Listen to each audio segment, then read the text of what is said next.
ज्ञान मार्ग माना जानकारी का मार्ग।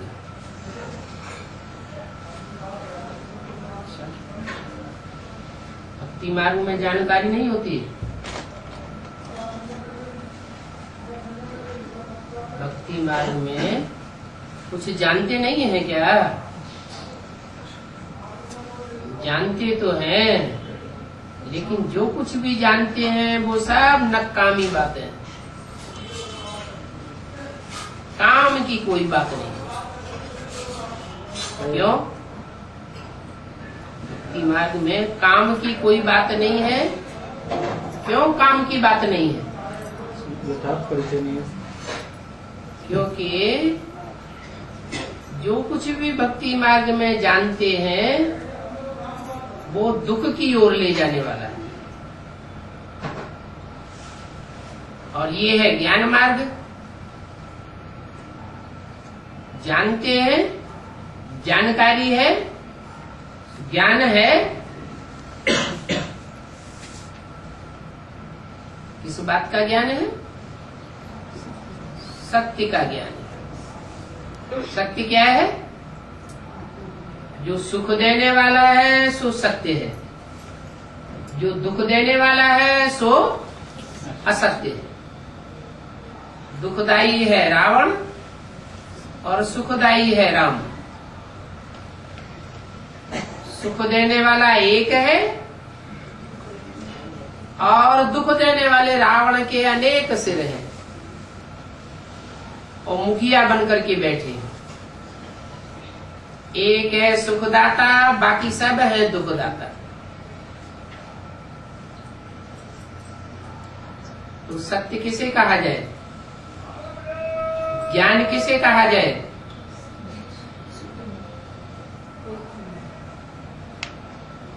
जो सच्चा है सो सुख देने वाला है, जो झूठा है वो दुख देने वाला है।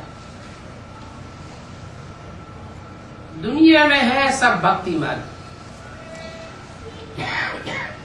सारी दुनिया में जो भी भक्ति मार्ग अज्ञान मार्ग है वो इसलिए अज्ञान मार्ग है कि दुख की ओर ले जाता है।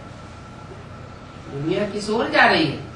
2500 वर्ष की हिस्ट्री मनुष्य के पास मौजूद है। दुनिया सुख की ओर जा रही है या दुख की ओर जा रही है? दुख बढ़ता जाता है और सुख घटता जाता है। तो दुख की ओर जाना माना अज्ञान मार्ग में है, और सुख की ओर जाना माना ज्ञान मार्ग में है। सुख स्वरूप और दुख स्वरूप। आत्मा सुख स्वरूप है, शांति स्वरूप है, लेकिन अभी क्या है? दुख स्वरूप है। ऐसा कोई मनुष्य मात्र सृष्टि पर नहीं है जो कहे कि दुख और अशांति हमारे पास नहीं आ सकती। सब सुख शांति के भिखमंगे हैं।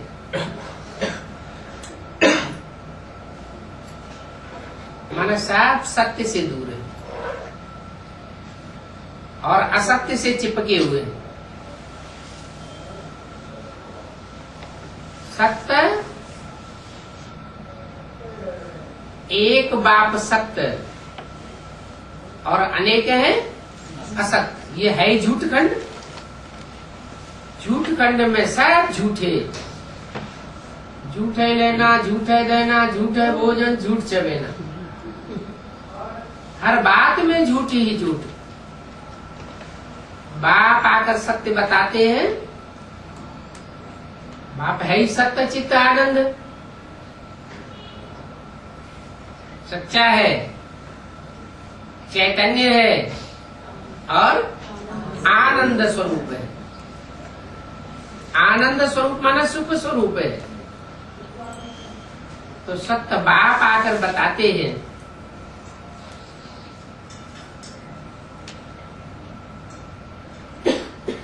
कि अज्ञान क्या है और ज्ञान क्या है, दोनों की पहचान देते हैं। अज्ञानी मनुष्य अज्ञानता की दुनिया में पड़ा है, उसको पता नहीं है सत्य क्या है और असत्य क्या है। ऐसे तो बड़े बड़े जज बैठे हुए हैं, जजमेंट देने वाले, इस बात का जजमेंट देते हैं सत्य क्या है, असत्य क्या है, न्याय क्या है, अन्याय क्या है। बड़े बड़े धुरंधर बैठे हुए हैं, लेकिन फिर भी सत्य सामने नहीं आता, झूठ ही झूठ बढ़ता जाता है। अभी सत्य बाप आकर के बताते हैं, सत्य का निचोड़ है आत्मा ज्योति बिंदु। इस स्वरूप में अगर टिकेंगे तो सत्य की पहचान होती जाएगी। सत्य है आत्मा, असत्य है शरीर, देह, देह के 5 तत्व। जहां देह के 5 तत्व हैं, भले चैतन्य में है तो भी उनमें काम, क्रोध, मोह, अहंकार भरा रहता है, देह भान भरा रहता है, क्योंकि आत्मा अपन को देह समझ बैठी है। देह भान आने से, देह अहंकार आने से अज्ञानता की ओर बढ़ते जाते हैं। आत्माभिमान आने से सत्य की ओर बढ़ते जाते हैं।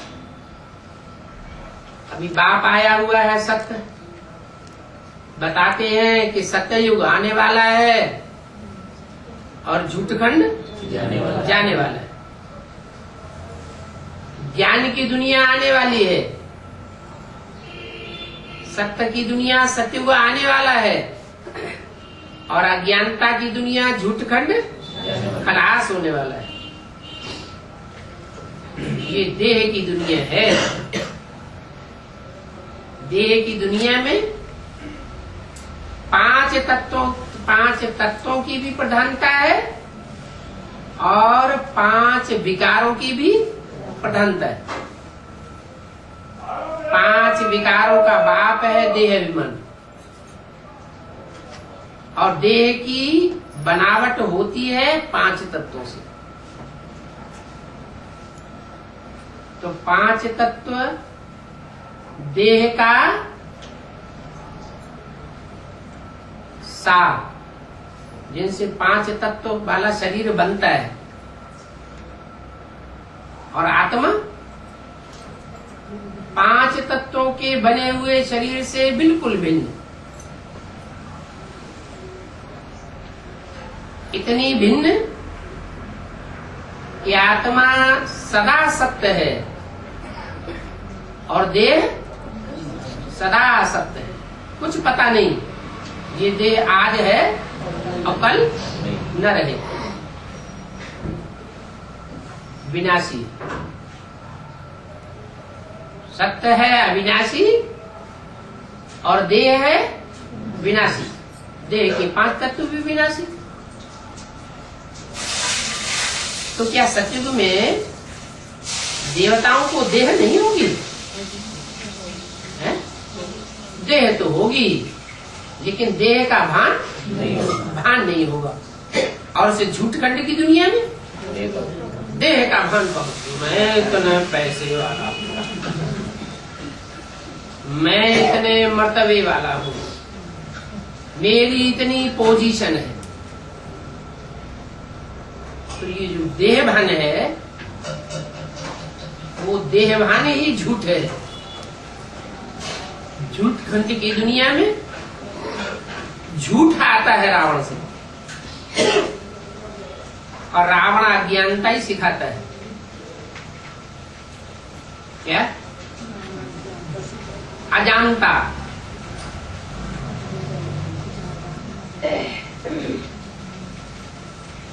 शास्त्र बाद में बने। क्या? शास्त्र तो बने बाद में, लेकिन अजंता अलोरा की गुफाएं पहले बनी। वहां से शुरुआत हुई मनुष्य के अज्ञानता की। उन गुफाओं में ज्ञान के नाम पर अज्ञानता के चित्र बना दिए गए। जो चित्र बने उनमें सत्य था या असत्य था, सच्चाई थी या झूठापन ज्यादा था? है? नहीं, उन चित्रों में चित्रकार ने जो भाव भंगियां भरी थी उसमें सच्चाई तो थी, लेकिन चित्र बनाने वाले कौन थे? भगवान था या देहधारी मनुष्य थे? देहधारियों ने वो अजंता एलोरा एलिफेंटा के चित्र बनाए गुफाओं में, और जिन मनुष्यों ने बनाए वो मनुष्य स्वयं स्थिति में स्थित होने वाले देवता थे या परचिंतन करने वाले थे? मनुष्य थे। मन जिनको होता है उनको कहते हैं मनुष्य। मन क्या करता है? चंचलता करता है। तो चंचलता से जिनका जन्म हुआ वो है असत, और बाप आकर के राजयोग सिखाते हैं। मन को क्या बनाते हैं? अमन बनाते हैं। मन स्थिर हो जाता है, जैसे कि मन है ही नहीं, एकाग्र हो जाता है। मन जब एकाग्र हो जाता है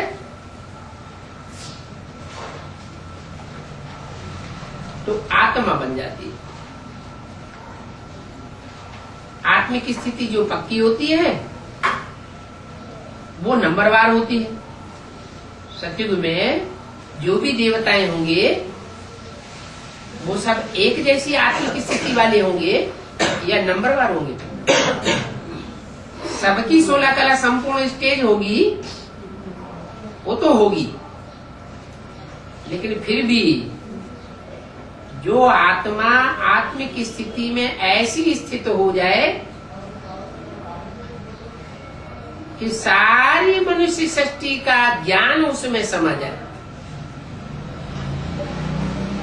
पूरा ड्यूरेशन 5000 वर्ष का उस बुद्धि में आत्मा में समाया हुआ हो तो कहेंगे संपन्न आत्मा, संपूर्ण आत्मा।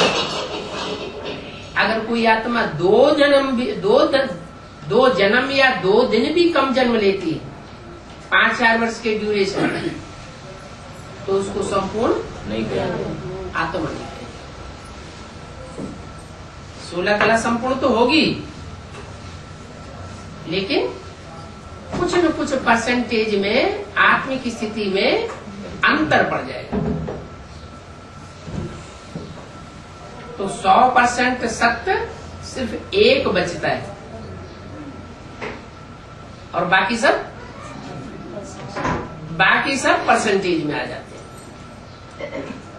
जो 100% सत्य बचता है इस सृष्टि पर, जिसके लिए बोला है इस सृष्टि पर सदा कायम एक शिव बाबा है। अगर वो शिव बाबा इस सृष्टि पर सदा कायम न रहे तो ये सृष्टि भी ठहर नहीं सकती। सत्य के बगैर सृष्टि ठहर नहीं सकती। भले आज की दुनिया झूठखंड है, लेकिन झूठखंड भी ठहरा हुआ है ना, खलास तो नहीं हो गया, अभी ठहरा हुआ है। इसका मतलब जरूर इसमें कहीं न कहीं सत्य है। और अभी तो जो संपूर्ण सत्य है और सदैव सत्य है, जिस सत्य के लिए गायन है पूर्णमिदम्, वह सदा पूर्ण है, पूर्णमद है। उस पूर्ण में से पूरा निकाल लो। पूर्णात् पूर्णम् उदच्यते, पूर्णस्य पूर्णमादाय पूर्णमेवावशिष्यते। वो ऐसा सत्य है कि उस सत्य में से पूरा ही सत्य निकाल लिया जाए तो भी वो सत्य ही बचता है। वो कौन है? उसको कहते हैं सदाशिव। सदाशिव एक होता है संगम युग में सदाशिव साकार रूप में, जो मुकर्रर रूप से पार्ट बजाने वाला है, और एक होता है सदाशिव सिर्फ संगम युग में ही नहीं, चाहे संगम हो, चाहे शूटिंग पीरियड हो, और चाहे 5-4 वर्ष का ब्रॉड ड्रामा हो, तो भी वो सत्य है जरूर। उस सत्य की सत्ता जरूर रहती है, भले सृष्टि में नहीं रहता है। कौन? सदाशिव। तो भी उसकी सत्ता काम करती है। वो सिर्फ परमधामवासी बन जाता है संगम युग के बाद। वो परमधामवासी शिव जब परमधामवासी बन जाता है तो इस सृष्टि का क्षरण शुरू हो जाता है।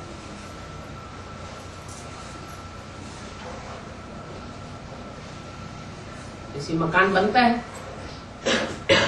इंजीनियर बता देते हैं इस पुल की आयु, इस मकान की आयु इतनी है,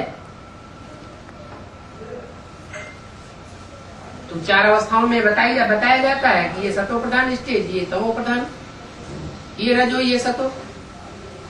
तो ऐसे ही आत्मा भी इस सृष्टि पर जब संपन्न बनती है, संपूर्ण सत्य नंबरवार आत्माएं धारण करती हैं, सात्विक स्टेज को धारण करने के बाद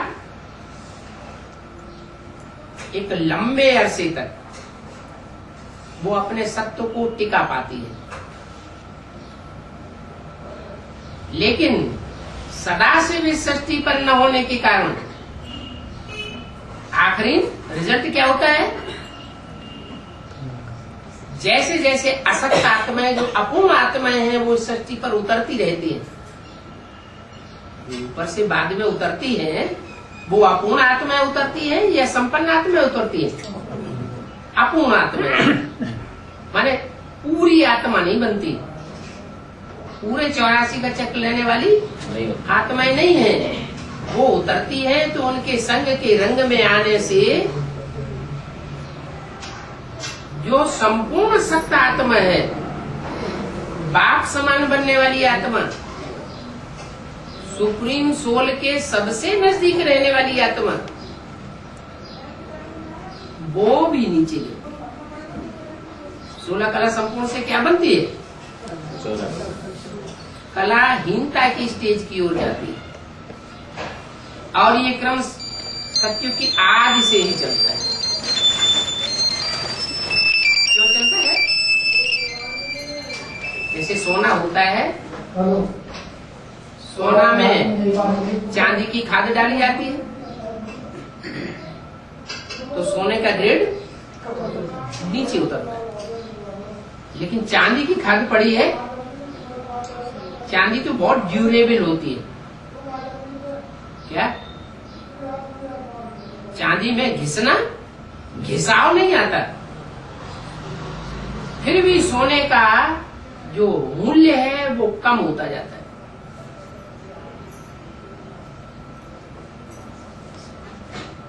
त्रेता में जो चांदी की खाद पड़ती है वो आत्माएं ढेर की ढेर उतरती हैं। 8 करोड़ आत्माएं, और सत्य को पूरा ही नीची स्टेज में ला देती। जो सच्चा है, सच्चाई है, जो ज्ञान है, वो पूरा ही डिग्रेड हो जाता है। कौन सी स्टेज तक पहुंचता है? 8 कला तक पहुंच जाता है। आत्मा 8 कला बन जाती है, और 8 कला से भी जब नीचे की स्टेज में आती है तो उसे कहते हैं झूठा। सच्चाई कब तक रही? 8 कला से ऊंची स्टेज तक रही, तब तक सत्य। आत्माएं आत्मिक स्टेज में टिकी हुई थी, और 8 कला से नीचे आई, झूठी होने लगी। कहते ना, ये गिलास पानी रखा हुआ है, ये पानी शुद्ध है, और किसी ने आकर के इसका पानी को पी लिया तो क्या कहेंगे? झूठा हो गया। तो देव आत्माएं त्रेता के अंत तक सत्य स्टेज में रहती है। 8 कला की स्टेज में है, सत्य स्टेज में है, आत्मिक स्थिति में है, आत्मा को भूली हुई नहीं है। और जैसे ही 8 कला से नीचे स्टेज आती है तो कोई न कोई निमित्त आत्माएं ऊपर से ऐसी उतरती है जो देवात्माओं को क्या बना देती है? झूठा बना देती है। झूठा बना देती माना जो सतयुग त्रेता में वृत्ति चलती थी सत्य की, आत्मा की, ऐसी वृत्ति थी कि राधा की दृष्टि कृष्ण में और कृष्ण की दृष्टि राधा में ही डूबती थी। वो द्वापर युग के शुरू होते ही कोई ऐसी आत्माएं उतरना शुरू हो गई जिनके आने मात्र से ही वो आत्माएं झूठी होने लगी, विविचारी बन गई। जो विरुद्ध था मर्यादा पुरुषोत्तम पने का, दृष्टि जो है वो शरीर का ही तो अंग है। त्रेता में बाहुपाश में बंधते हैं, वो भी श्रेष्ठ इंद्रियां हैं। तो जो श्रेष्ठ इंद्रियों का सुख है वो भी गया, और भ्रष्ट इंद्रियों का सुख शुरू हुआ, और विविचारी बनना भी शुरू हुआ। दृष्टि का विविचार, वृत्ति का विविचार, ज्ञानेन्द्रियों का विविचार, और कर्मेंद्रियों का भी विविचार। तो झूठ की शुरुआत हो गई। द्वापर के आदि में कोई भी मनुष्य आत्मा ऐसी नहीं बचती जो ढेर के ढेर ऊपर से उतरने वाली आत्माओं के संसर्ग संपर्क में नहीं आती। आती हैं, लेकिन उनमें से कुछ आत्मा ऐसी है जिनमें आत्मिक स्टेज बहुत ज्यादा परसेंटेज में भरी रहती है। वो परसेंटेज कहाँ भरा जाता है? संगम में। जो आत्माएं अभी सोते, जागते, उठते, बैठते, चलते, खाना खाते, जितनी आत्मिक स्टेज की प्रैक्टिस करती है और जितना स्वस्थिति का जो रचयिता है, रचने वाला है, स्वस्थिति बनाने वाला है, सदैव स्वस्थिति में रहने वाला है, उस सुप्रीम सोल बापू को याद करती है तो उनमें वो पावर बढ़ती जाती है। जैसे कोई बैटरी में पावर बढ़ती है, ऐसे वो बैटरी पावरफुल होती जाती है। कोई बैटरी बहुत पावरफुल बन जाती है और कोई कम पावर वाली रहती है।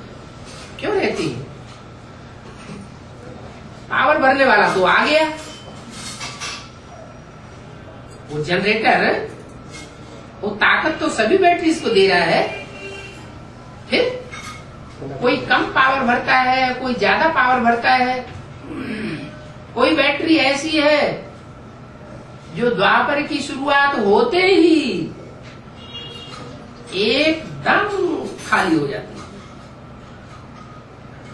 उस समय की जो भी देवात्माएं हैं, उन देवात्माओं में सबसे कमजोर देवात्मा बन जाती है।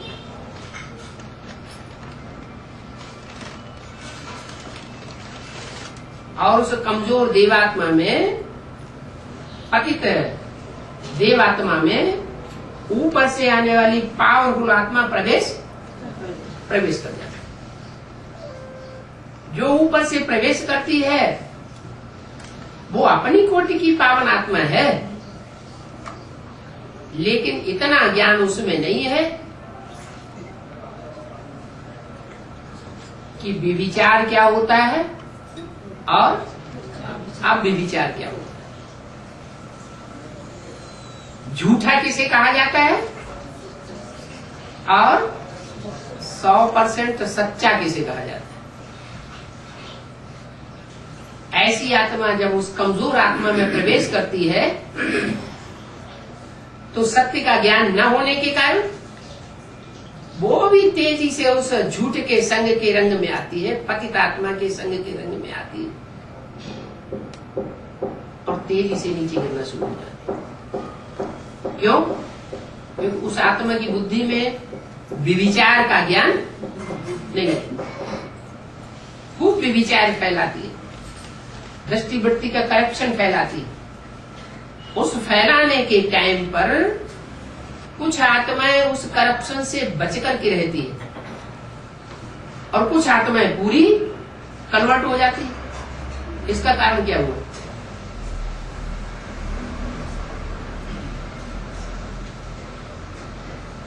कुछ पूरा ही कन्वर्ट हो जाती है, पूरी प्रभाव में आ जाती है, संग के रंग से पूरी प्रभाव में आ जाती है। और कुछ अपने को कंट्रोल करके रखती, कंट्रोल करके ही नहीं रखती,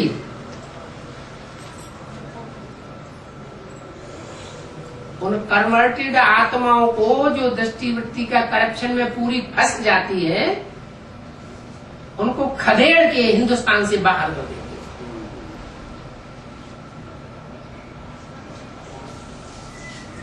क्या वो अलग, वो बगुले और वो हंस, उनको टिकने नहीं देती। वो अरब देशों में जाकर के अपना खूब स्वतंत्र रूप से व्यभिचार फैलाते। इतना तक उनमें व्यभिचार होता है कि भाई बहन क्या है वो भी नहीं मानता। भाई बहन में शादी होने लगती है।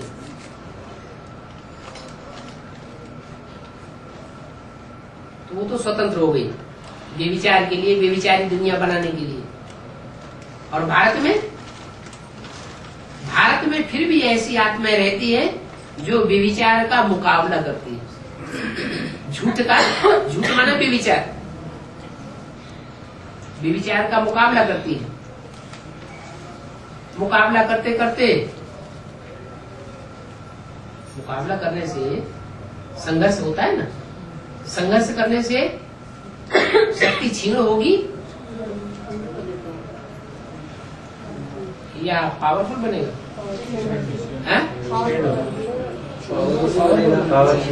मुकाबला करने से शक्ति क्षीण होती है या पावरफुल बनती है? क्षीण होती है। कोई भी संघर्ष करेंगे, कोई भी संघर्ष करेंगे तो शक्ति क्षीण होती है। बाबा ने हमको अभी क्या सिखाया? विकारों से युद्ध तो करना है, लेकिन जो बाबा ने विकारों से युद्ध करना सिखाया है उसमें हमारी शक्ति क्षीण हो रही है या हम पावरफुल बन रहे हैं? सब पावरफुल बन रहे हैं। क्यों? क्यों? पढ़ाई तो सबको एक जैसी पढ़ाई जा रही है। जन्मों के क्या संस्कार?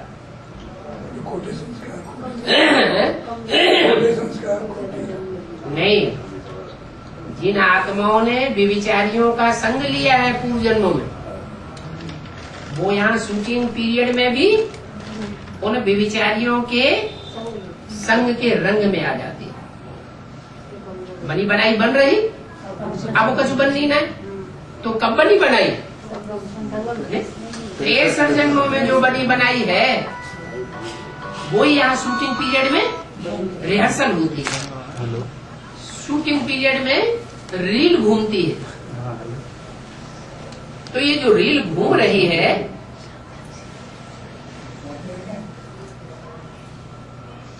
ये रील शिव बाबा घुमा रहा है, रावण घुमा रहा है, या हम आत्माएं घुमा रही है?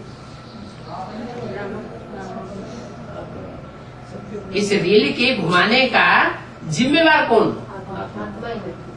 हर आत्मा अपने लिए खुद जिम्मेवार है।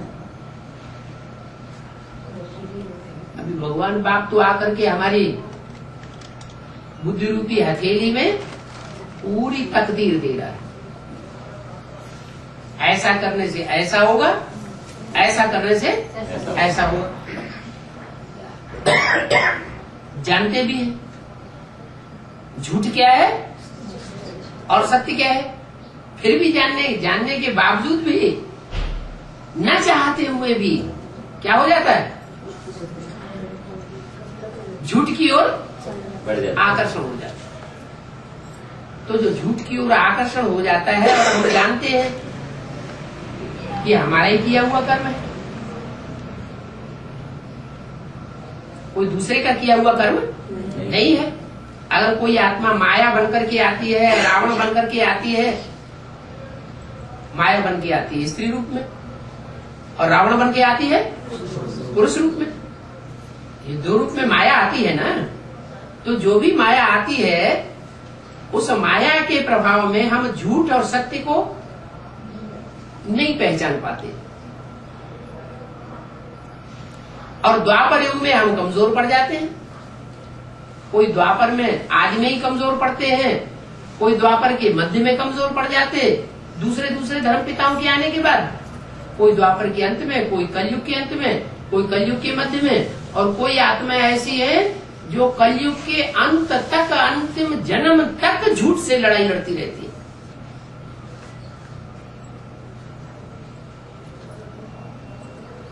कैसे?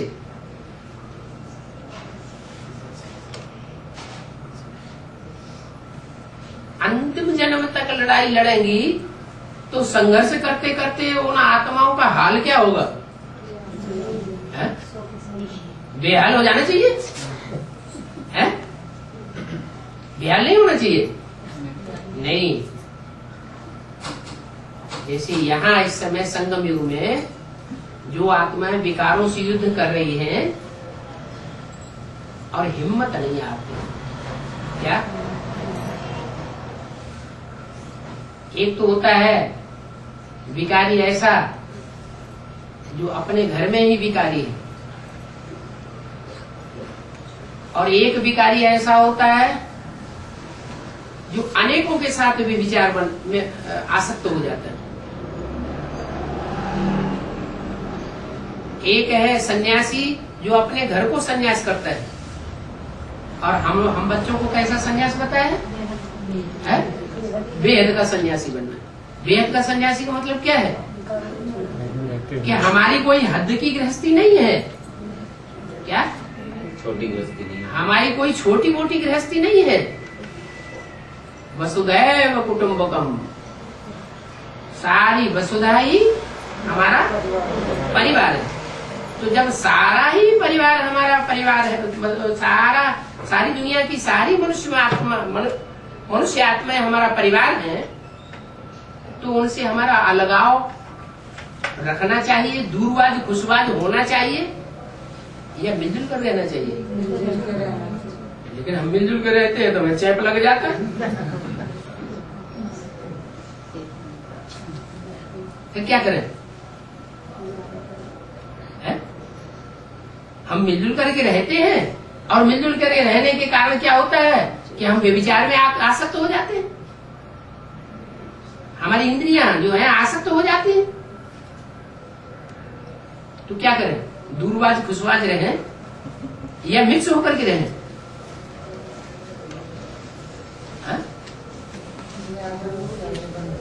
न्यारे और प्यारे बन के रहें। कोई मिसाल? जैसे कीचड़ में कमल का फूल रहता है। कमल का फूल, वो कमल का फूल तो जड़ है, मिसाल कहाँ हुई? कोई चैतन्य मिसाल बताए। राम वाली आत्मा कैसे? जगदम्बा राम वाली आत्मा कहते मर्यादा पुरुषोत्तम होना, दूसरी शादी भी देंगे। हैं? अभी है लक्ष्मी नारायण, जब लक्ष्मी नारायण होंगे तब होंगे, अभी कहाँ है?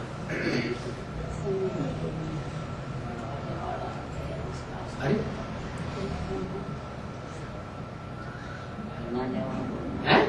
बनाने वाला बोल रहा है। बनाने वाला बोल रहा है? किसको क्या बनाने वाला बोल रहा है? ये बोल तो रहा है, वो तो ठीक है कि बनाने वाला बनाता है। क्या बनाता है?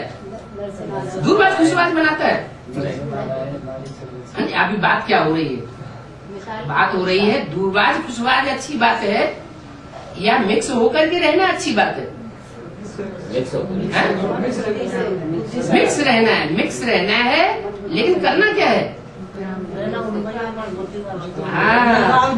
रहना है भले परिवार के साथ जैसे रहते हैं, परिवार के भांति ऐसे मिक्स होकर के रहना है, लेकिन बुद्धि डिटैच रखनी है। बुद्धि कहाँ है? जो बाबा ने बताया सत्य। क्या है सत्य? आत्मा, आत्म की स्थिति में रहना, बिंदु रूप स्टेज में रहना। मैं आत्मा देह नहीं हूँ, 5 तत्वों का पुतला नहीं हूँ, और 5 तत्वों के पुतले में प्रभावित होने वाली आत्मा, जो प्रभावित होने वाली आत्मा है 5 तत्वों के पुतले से, वो रुलाने वाली आत्मा नहीं। जो देह से, देह के संबंधियों से, देह के पदार्थों से अटैच हो जाते हैं, बुद्धि से। बुद्धि को ही आत्मा कहा जाता है। मनोबुद्धि से जो अटैच हो जाते हैं देह के संबंधियों, देह के पदार्थों से, छोड़ नहीं सकते। तो अटैच होने वाली बुद्धि वो फिर डिटैच कैसे होगी? प्रैक्टिस तो करनी पड़ेगी। क्या प्रैक्टिस? आत्मा, आत्मा अपने को समझा, माना 5 तत्वों से डिटैच हो गई। ये जड़त्व के ऊपर जीत हुई। अब रही बात आत्मा में जो विकार भरे हुए हैं। आत्मा है तो चैतन्य, देह को नहीं सोचा, देह को नहीं याद किया, ज्योति बिंदु समझा, लेकिन ज्योति बिंदु आत्मा में विकार तो भरे हुए हैं 63 जन्मों की। तो 63 जन्मों के जो विकार भरे हुए हैं, विकृति भरी हुई है, वो विकृति को खलास करने के लिए क्या करें? परमात्मा बाप को याद करें। ऐसी आत्मा को याद करें जो कभी विकृति में नहीं आती। देह में तो आती है, लेकिन देह में आने के बावजूद भी निवृत्त रहती है, और जिसमें प्रवेश करती है उसको भी निवृत्त बनना सिखाती है। यहाँ तक निवृत्त बनना सिखाती है कि यादगार दिखाई है कि सांप लिपटे हुए हैं। क्या? काम विकार की यादगार सांप लिपटा हुआ है कमर में। कोई एक सांप लिपटा हुआ होने की बात होगी क्या? हा? एक ही सांप लिपटा था क्या? अरे सारा परिवार, जब सारी दुनिया कुटुंब है तो कितने भी सांप हो, उन सांपों से प्रभावित होने वाली आत्मा नहीं होनी चाहिए। वो यादगार बनी हुई है, वो सैंपल बताया गया है। ऐसे ही क्रोध विकार, क्रोध के लिए कौन सी भुजा ज्यादा काम करती है क्रोध में? हैं? कोई की राइट हैंड ज्यादा काम करता है और कोई का लेफ्ट हैंड ज्यादा काम करता है। घरवाली को कहते हैं लेफ्ट हैंड और पुरुष स्वयं है राइट हैंड। तो क्रोध के रूप में जो कार्य करने वाली जन्म जन्मांतर की सहयोगी आत्मा है, देवात्माएं होती है ना, तो देवात्माएं तो 21 जन्म तक लगातार एक के साथ एक के संग में रहती है। फिर धीरे धीरे उनका संग किसी का जल्दी टूट जाता है, किसी का अंत तक टूटता है। नंबर 12, तो जो आत्माएं आदि से लेकर के अंत तक एक के संग के रंग में रंगी है, जैसे पार्वती के लिए क्या गायन है, वरौ शंभु न तो रौ कुमार।